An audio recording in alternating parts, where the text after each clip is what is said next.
if I hadn't made that initial move, which was sort of a leap of faith in a kind of Kierkegaardian sense, but not even a leap of faith in saying, I think this is real. I have no reason for it, but I'm going to affirm it. It's actually saying, I don't even think this is real, but I still think that I should affirm Yeah, this. And so I'm going to do this. And the so, truest leap of faith. yeah, in some ways, right?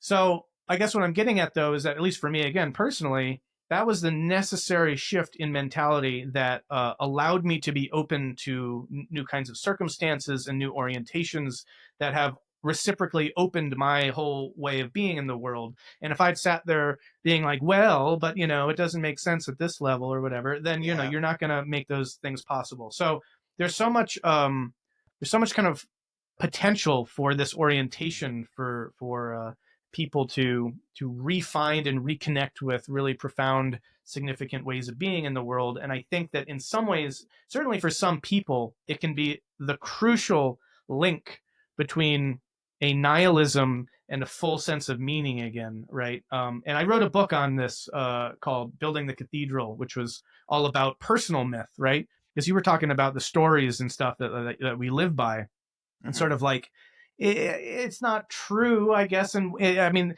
this is an interesting thing too. Like things can be or not be true at many sorts of different levels, right? Like, Yeah.